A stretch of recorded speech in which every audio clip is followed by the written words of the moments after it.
এই এখন তো 6% করছি, আরো দেখা গেছে এর 4 গুণ করার ইচ্ছা আছে। 4 গুণ বা 6 গুণ করার মতো আমার জমিও আছে, কিন্তু এটা তো আর্থিক সহায়তা, আর্থিক প্রয়োজন। না হলে তো এটা আসলে আমরা সাধারণ কৃষক, আমাদের দ্বারা সম্ভব না। ঠিক আছে ভাই, আপনার এই লাউ চাষ এবং আপনার জন্য উত্তরোত্তর সাফল্য কামনা করি। এবং আপনি সর্বশেষ আমাদের দর্শকদের উদ্দেশ্যে কি বলতে চান? দর্শকদের উদ্দেশ্যে বলতে চাই যে, দর্শক ভাইয়েরা যারা আপনারা দেখছেন, আমি করছি, আমি সাধারণ ফ্যামিলির লোক, তো সাধারণ কৃষক। আমি চাই যে আমি করছি, আমাদের এই এলাকা তর্জসুরগাঁও গোসাইয়ের থানা আরো ভাইয়েরা করুক, করিয়া এরাও বেকার না থাকিয়া কর্মর একটা হোক, কর্মসংস্থান হোক, যে এগুলা দিয়া সর্বসময় চলা যায়, নিজেও চলে, তার সংসার নিয়ে চলুক।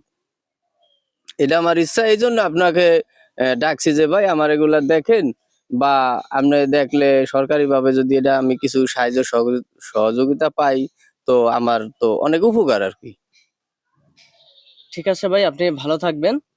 সম্মানিত দর্শক শ্রোতা, আপনারা যারা লাউ চাষ করতে চান অথবা লাউ চাষে যারা আগ্রহী এবং লাউ চাষের সাথে সাথে আপনারা সাথী ফসল করতে চান, আপনারা আমাদের এই ভিডিওটি ফলো করতে পারেন। আপনাদের স্থানীয় কর্মকর্তাদের সাথে আপনারা যোগাযোগ করতে পারেন, বিশেষ করে স্থানীয় যে কৃষি কর্মকর্তা রয়েছে তাদের সাথে যোগাযোগ করতে পারেন, আমাদের সূর্যোদয় বাংলা মিডিয়ার সাথে যোগাযোগ করতে পারেন। আপনারা সকলে ভালো থাকুন, ভালো রাখুন চারপাশে সকলকে। সূর্যোদয় বাংলা মিডিয়ার সাথেই থাকুন, পাশেই থাকুন।